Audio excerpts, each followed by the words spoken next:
사랑하는 성도님들, 한 주간도 평안하셨습니까? 오늘 금요기도회 말씀의 은혜를 나누기를 원하는데요. 지난 금요기도회와 마찬가지로 오늘도 녹화 예배로 우리 성도님들과 함께 말씀의 은혜를 나누는 시간을 갖도록 하겠습니다. 오늘 하나님께서 우리들에게 허락하시는 말씀은 마가복음 5장 1절에서 20절 말씀입니다. 마가복음 5장 1절에서 20절 말씀, 신약 59쪽에 있습니다. 마가복음 5장 1절에서 20절 제가 봉독해 올리겠습니다. 예수께서 바다 건너편 거라사인의 지방에 이르러 배에서 나오심에 곧 더러운 귀신 들린 사람이 무덤 사이에서 나와 예수를 만나니라.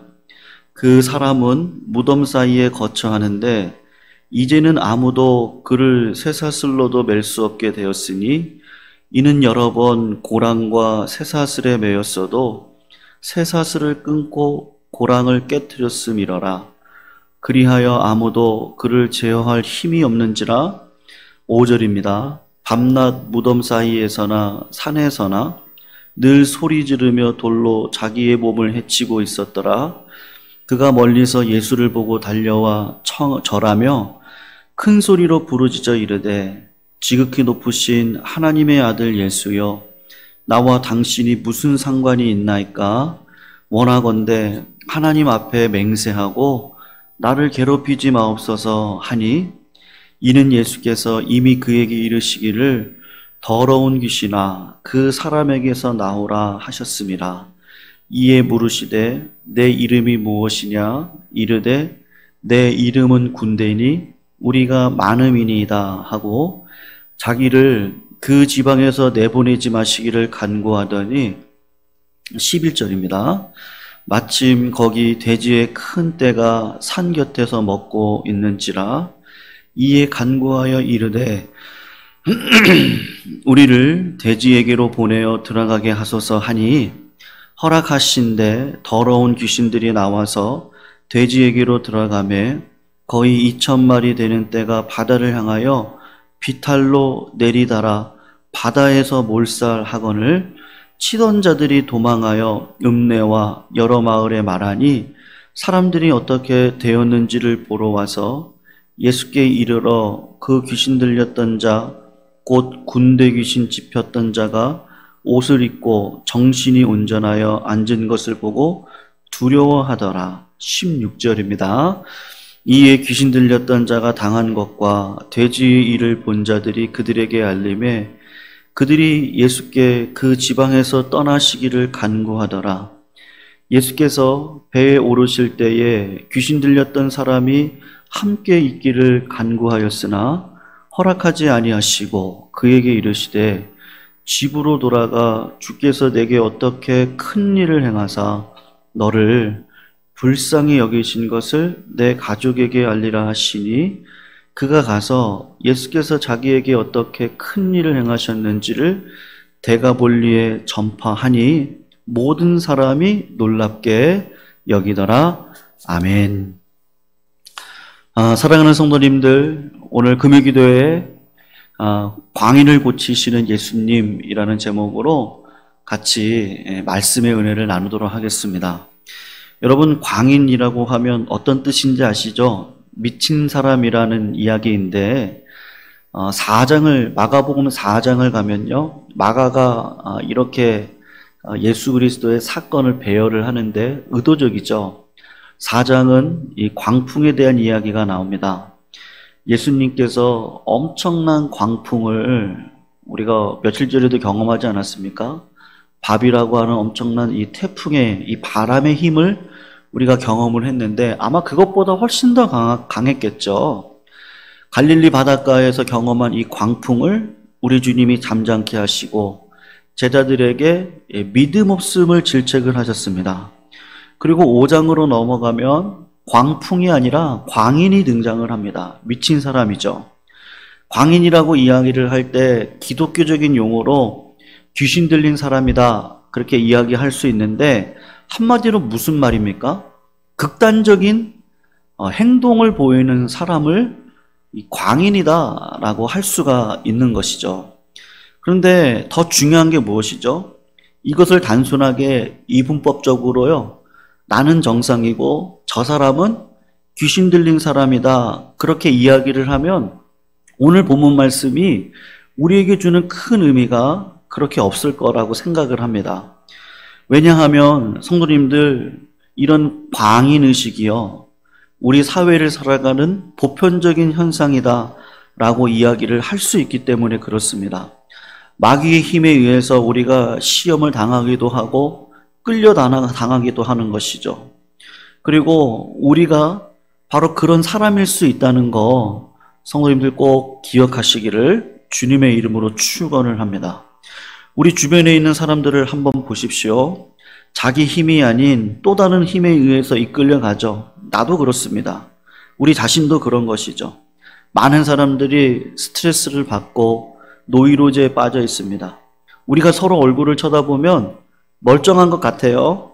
그러나 목사로서 가끔 상담을 할 때가 있어서 어떤 성도님의 이야기를 잠깐 들여다 보면, 제가 정신과 의사가 아니니까 정확히는 모르겠지만 우리의 심령 가운데 누구든지 이 상황에 얽매이고 이 영적인 힘에 얽매이면 병들 수 있겠구나라는 걸 느끼게 됩니다. 상당히 정서가 불안해 있고 엄청난 그 영혼의 상처가 있습니다. 그래서 어때요? 포용적이지가 않아요. 그리고 일방적이죠. 어떻게 보면 방어적이고, 그래서 우리가 겪고 있는 이 관계적인 어려움들이 누구에게나 있는 모습을 볼 수가 있는 것이죠. 여러분, 오늘 본문에 등장하는 이 광인이 어디 살고 있습니까? 무덤에 살고 있다 그래요. 관계를 맺을 수 없는 관계 속에서 홀로 살아가고 있습니다. 그 사람이 4절에 어느 정도인지를 묘사를 하는데, 이는 4절에 보면 뭐라고 이야기를 해요? 여러 번 고랑과 쇠사슬에 매였어도 쇠사슬을 끊어버리고 고랑을 깨트립니다. 그래서 아무도 그를 제어할 힘이 없다, 그렇게 표현을 하는데, 문자 그대로 이해할 수 있지만 한 사람 한 사람을 보시면 말씀의 쇠사슬, 말씀의 고리가 우리 주변에 있는데도 불구하고 말씀의 쇠사슬을 깨트리고 나가서 엉뚱한 일을 우리가 합니다. 예를 들어서 중고등부 학생들이라고 한다면 가출을 하는 사람이 있습니다. 어떻게 해결을 해야 되죠?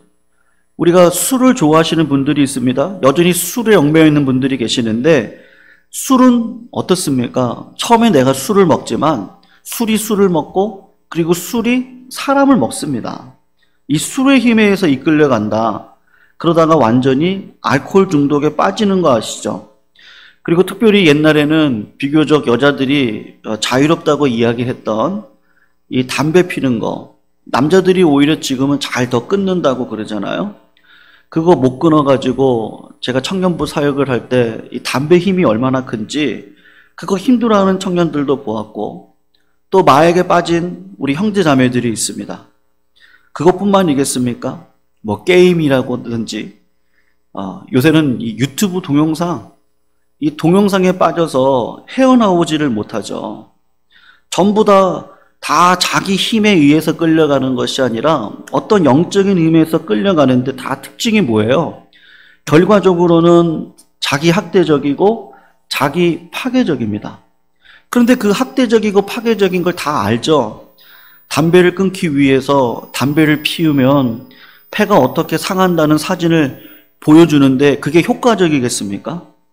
그것은 인간의 의지를 너무 믿는 것이기 때문에 그런 것이죠. 제가 볼 때는 그런 식으로 하는 것이 결코 성공할 수가 없습니다. 영적인 힘입니다. 우리가 몰라서 하는 게 아니죠. 다 알아요.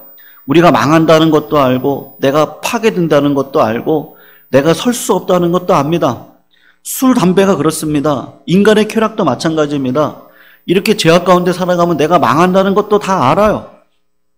게임을 중독이 되어 있는 자들, 또 많은 것들에 중독이 되어 있는데 내가 이렇게 살아가면 안 된다는 걸 다 아는데 결국은 내 힘으로 그걸 끊을 수가 없어요. 내가 감당할 수 없는 어떤 힘, 이 쇠사슬로도 묶을 수 없는 어떤 힘이 나를 끌어가고 있죠. 여러분, 그게 무엇이에요? 오늘 본문은 귀신이 들렸다 그럽니다.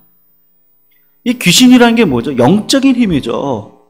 영적인 힘에 의해서 우리가 끌려다니는 인생이라는 걸 오늘 본문이 우리의 실체를 보여주고 있는 것이죠. 여러분, 로마서 7장 19절에서 24절을 보면 사도 바울이 구원받는 백성이에요. 이미 하나님의 자녀입니다. 그리고 사도로 부름받아서 사명자로 이 땅을 살아갑니다. 그런데 자기 안에 어떤 힘이 있다는 걸 발견을 하고 고백을 이렇게 해요. 내가 원하는 바 선을 하지 아니하고 도리어 원치 아니하는 바 악은 행하는도다. 만일 내가 원치 아니하는 그것을 하면 이를 행하는 자가 내가 아닙니다. 내 속에 거하는 죄다. 그러므로 내가 한 법을 깨달았습니다. 곧 선을 행하기 원하는 내가 있어요. 나는 말씀대로 살고 싶어요. 그런데 동일하게 나에게 악이 함께 있는 것을 발견합니다. 내 속사람으로는 하나님의 법을 즐거워하되 내 지체 속에서 한 다른 법이 내 마음의 법과 싸웁니다. 내 지체 속에 있는 죄의 법 아래로 나를 사로잡아 오는 걸 봐요. 내 힘으로는 죄를 이길 수 없다는 걸 알죠.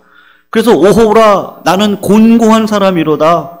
이 사망의 몸에서 누가 나를 건져내랴. 그리고 로마서 8장으로 넘어가는데 8장의 내용이 뭐예요? 성령에 대한 이야기거든요. 성령님이 그 죄악의 쇠사슬을 끊을 수 있다는 걸 말씀하고 있는 것이죠. 여러분, 이런 힘들이 분명하게 있는 것이죠. 카드빛이 많은 분들이 계세요. 그런 일들이 있어서 대화를 나눠보면 그분들이 이렇게 고백을 해요. 정상적인 사고방식을 가지고는 이해하지 못할 일을 자기가 했다고 합니다. 지내놓고 보면 후회가 되는데 꼭 하는 말이 있어요. 내가 왜 그랬는지 모르겠다. 당신은 왜 그랬는지 모르겠대요. 뭐가 흘려서 그러는지. 그 사람이 정상적인 교육을 받지 않은 분이 아닙니다. 똑똑한 분입니다. 지식적인 능력이 있는 사람입니다. 판단력도 있는 분입니다.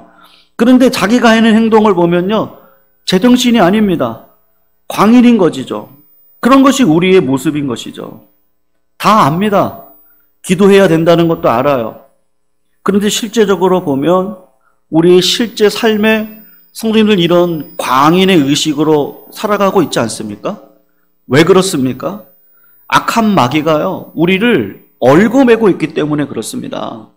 악한 마귀가 우리를 끌고 가고 있는 것이죠. 포로같이 끌려가고 있는 겁니다.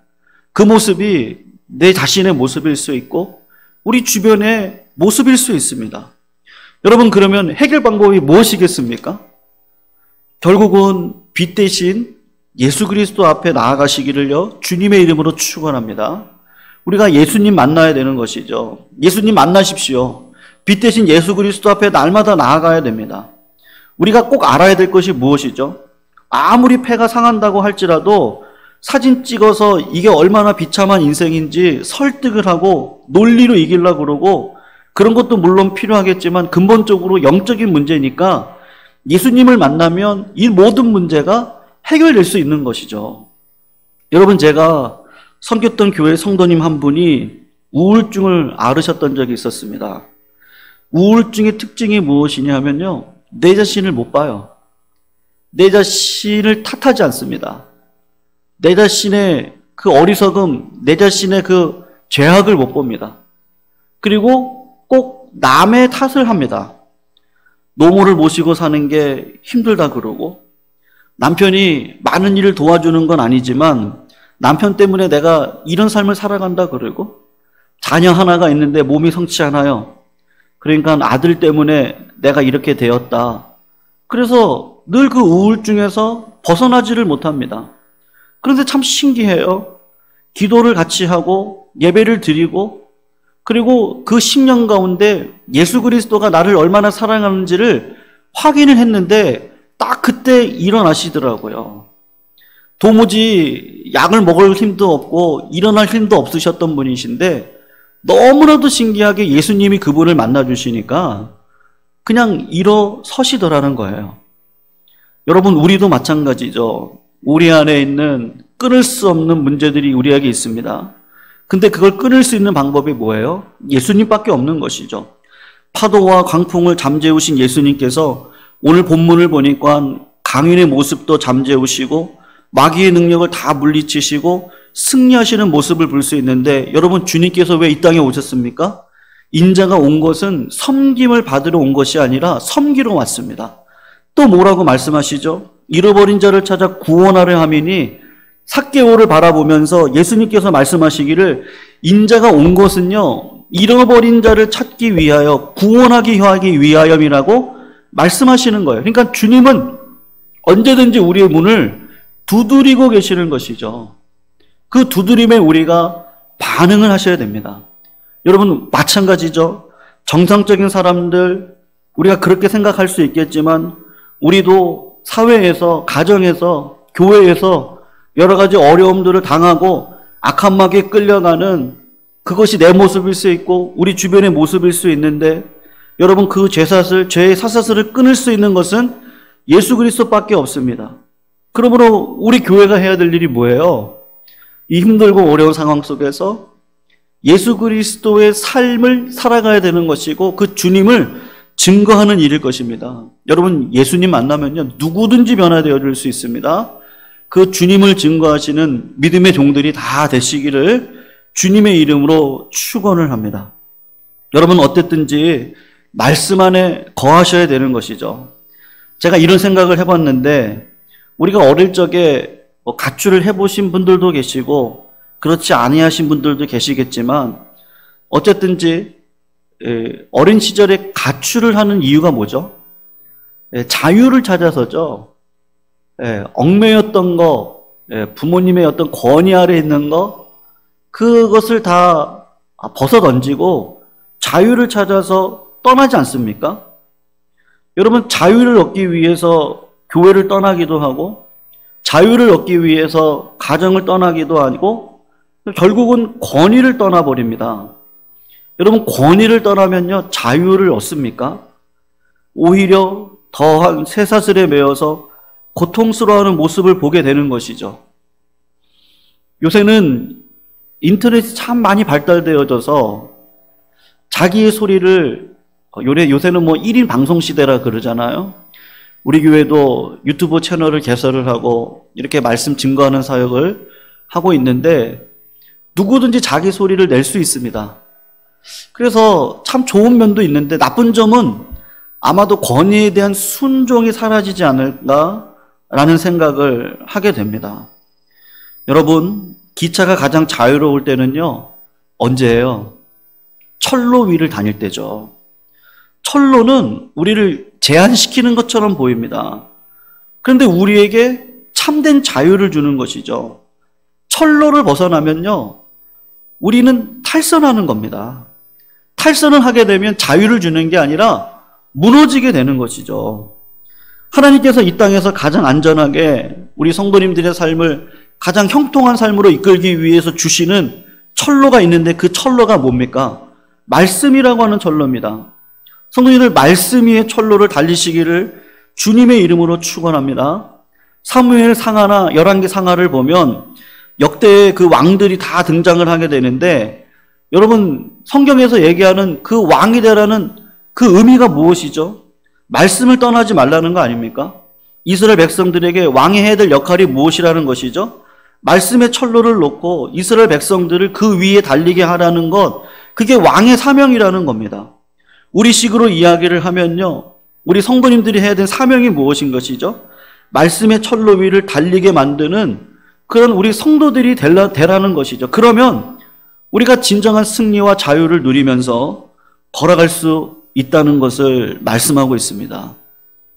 사랑하는 성도님들, 우리가 어떠한 상황에서도 그 말씀의 철로 위에 서시기를 주님의 이름으로 축원합니다. 여러분, 지금 안팎으로 위기의 상황을 우리가 지나가고 있는데, 환경도 미친 광풍이 불고 있어요. 코로나19로 인해서 참 힘들고 어려운 상황을 지나가고 있습니다.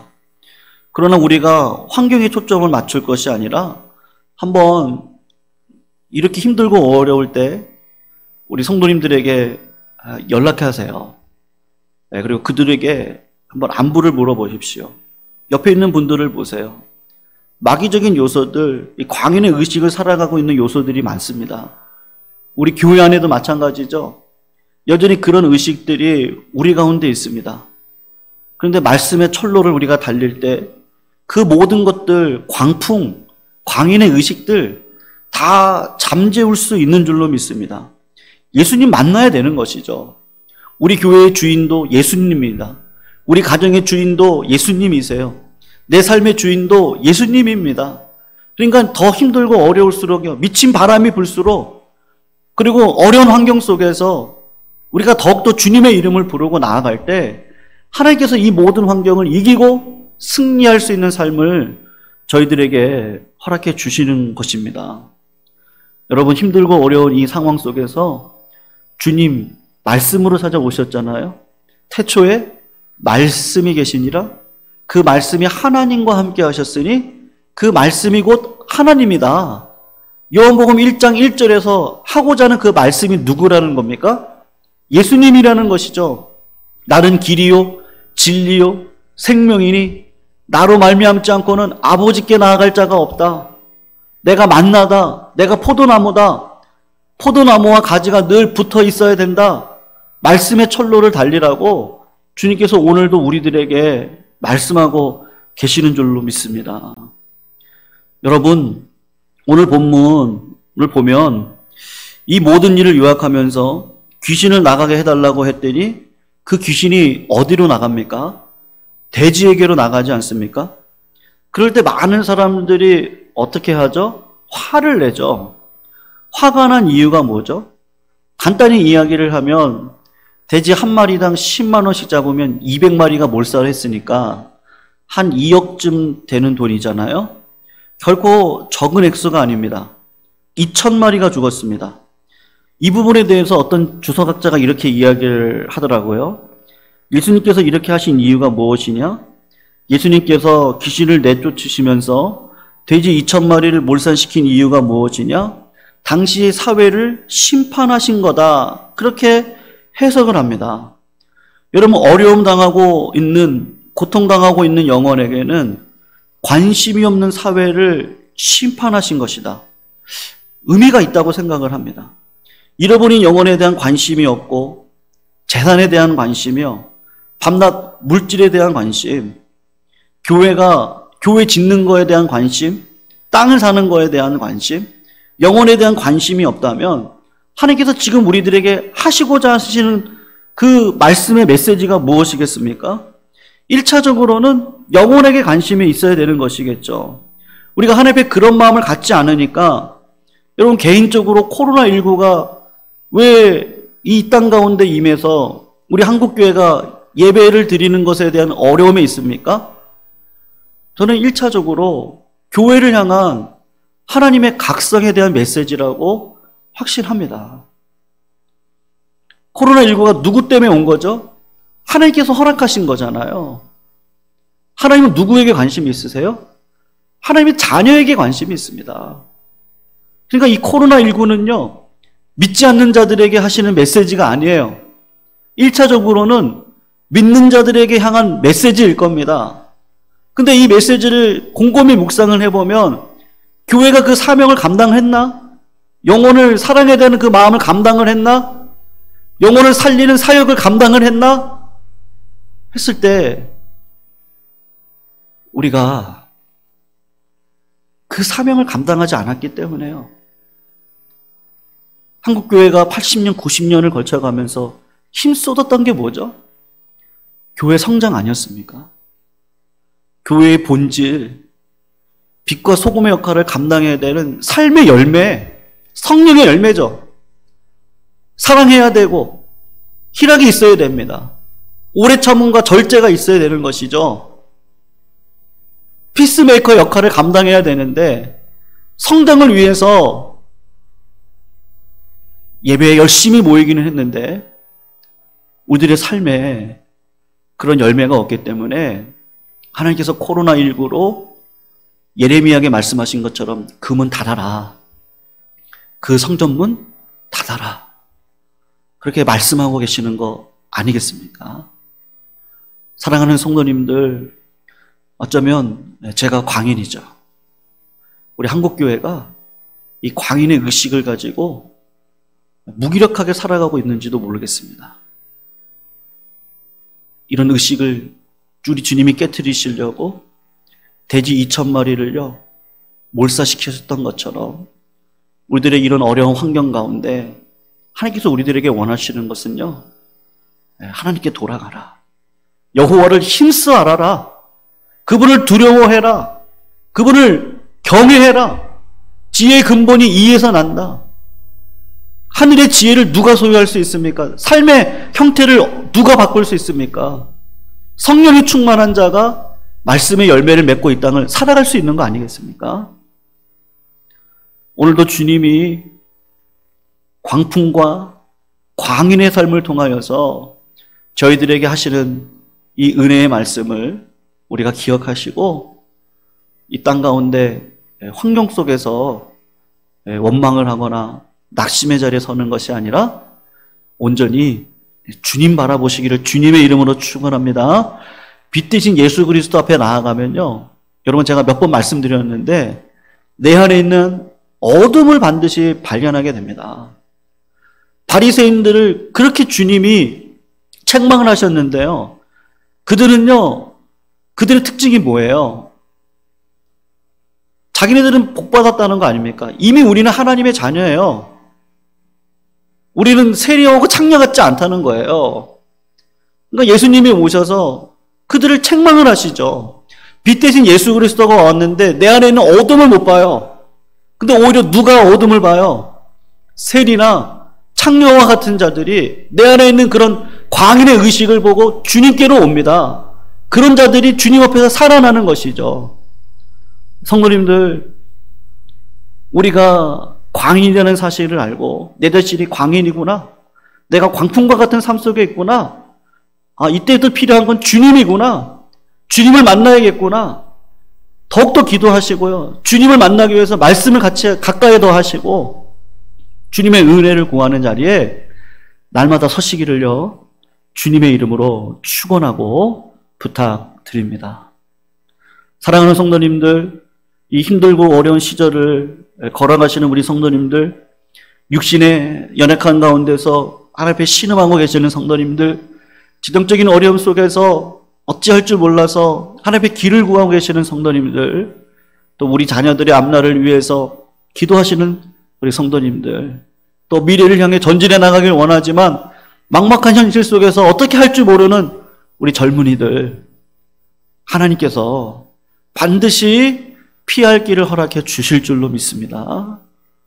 우리들이 해야 할 일은요, 내 안에 있는 이런 광인의식을 예수 그리스도 앞에 다 내려놓으시고 새 사람으로 변화되어 하나님의 크신 뜻을 흘려보낼 수 있는 믿음의 삶을 살아가시는 은혜의 종들이 다 되시기를, 그래서 어려운 환경도 이기고 뚫고 일어설 수 있는 믿음의 사람들이 다 되시기를요 주님의 이름으로 축원합니다.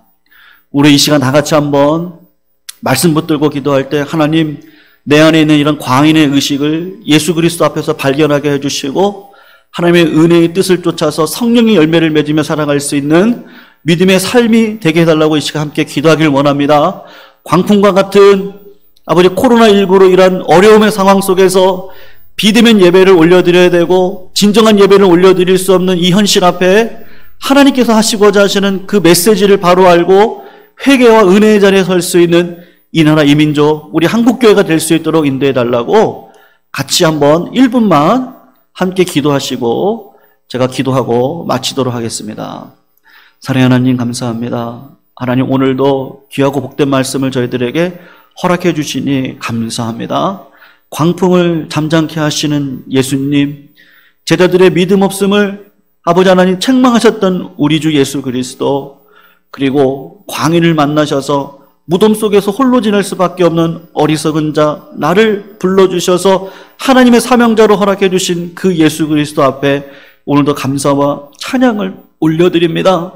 하나님, 우리 성도님들의 삶 가운데 광풍이 불고 어려움이 임하고 우리 한국교회 가운데 예배가 사라지고 하나님 진정한 은혜를 사모하는 자들이 없어지고 믿음의 길들을 걸어가는 것이 힘들고 어려운 역경 속에서도 하나님 더욱더 주님을 의지하고 주님의 뜻을 쫓아 이 땅을 살아갈 수 있는 믿음의 백성으로 살기를 다짐하고 원합니다. 오늘도 주님 만나게 하여 주시고 기도를 놓치지 않게 하여 주시고 말씀의 철로 위를 걷게 하여 주셔서 하나님 예수 안에서 참된 자유함을 누리며 걸어갈 수 있는 은혜의 삶을 살게 하여 주시옵소서. 우리 사랑하는 성도님들의 어려운 상황을 주님께서 기억하신 줄로 압니다. 반드시 피할 길을 허락하여 주시옵시고 믿음 안의 삶을 살아갈 때 반드시 일으켜 주시는 예수 그리스도의 능력을 경험하며 살아갈 수 있는 우리 모두 되게 하여 주시옵소서. 하나님 이 나라 이 민족을 불쌍히 여겨주셔서 아버지 하나님의 크신 뜻을 따라서 오늘도 회개의 영이 임하게 하여 주시옵시고 우리 한국교회가 우리 믿는 자들이 먼저 회개할 수 있도록 인도하여 주셔서 아버지 하나님 내 자신이 여호와께 돌아가 여호와를 힘써 알 수 있는 믿음의 자리에 한 사람 한 사람을 세워주시기를 원하고 기도합니다. 하나님 치유케 하여 주시옵시고 하루속히 코로나19 종식시켜 주시어서 하나님 진정한 예배자로 설 수 있도록 역사하여 주시옵소서. 이 모든 말씀 우리를 구원하신 예수 그리스도의 이름으로 간절히 기도드립니다. 아멘.